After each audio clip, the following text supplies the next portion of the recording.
La peur de l'échec, hein, et face à la peur de l'échec, eh bien, on est souvent dans l'inertie, c'est-à-dire de peur de ne pas savoir faire les choses, ben, on ne fait rien. Moi, j'ai l'exemple je suis allée à Madagascar et puis il y avait des personnes pleines de bonne volonté, mais on leur disait, mais vous pourriez faire telle chose, vous pourriez faire ça.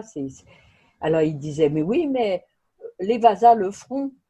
Les Vasas, c'était les Occidentaux, enfin les anciens colons, comme si eux ne s'autorisaient pas, ne se sentaient pas autorisés à faire les choses.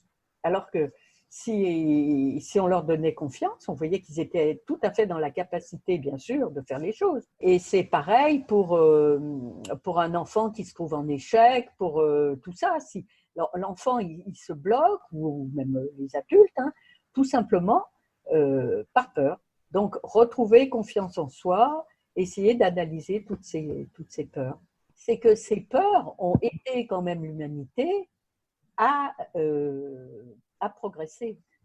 Parce que on a des instincts primordiaux, hein, qui sont par exemple l'instinct de conservation.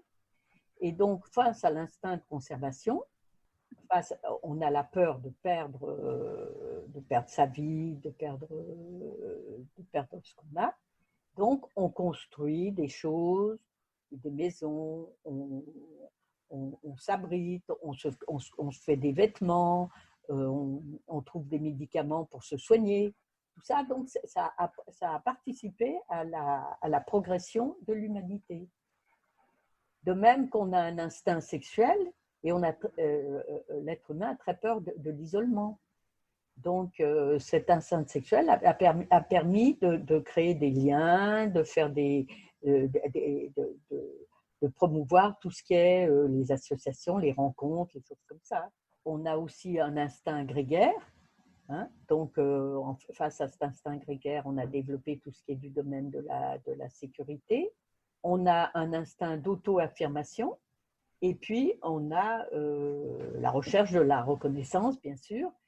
Et donc, on aime aller explorer l'inconnu.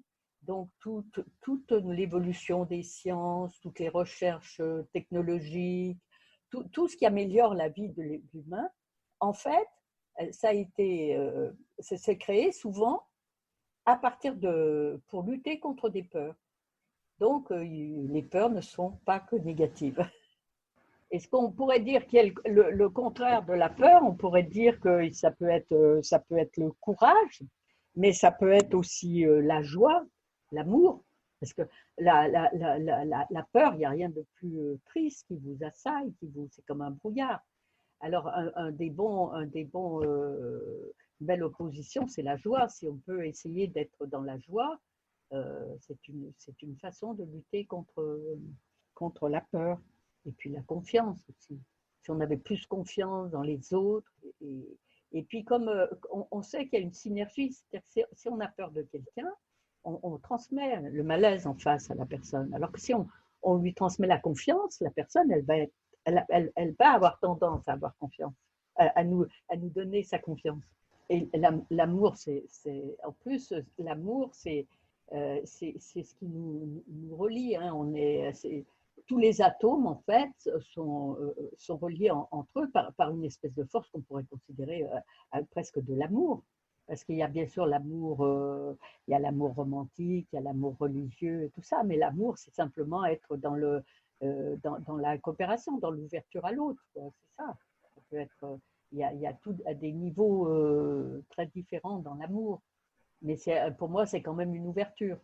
Alors, j'ai lu des phrases qu'on dit des gens pendant le confinement et j'ai bien aimé. Il y a une personne qui disait la vie n'est pas d'attendre que l'orage passe, c'est apprendre à danser sous la pluie. Alors, je vais quand même vous donner un peu mes sources. Hein. Les sources, c'est les livres. Il y a un livre de Benjamin Crème qui s'appelle La mission de Maitreya, tome 2, qui est aux éditions Partage Publication et qui a tout un chapitre sur se libérer de la peur. Il y a Alice Bellet dans le traité sur la magie blanche aussi qui traite de la peur. Il y a Krishnamurti qui en a beaucoup parlé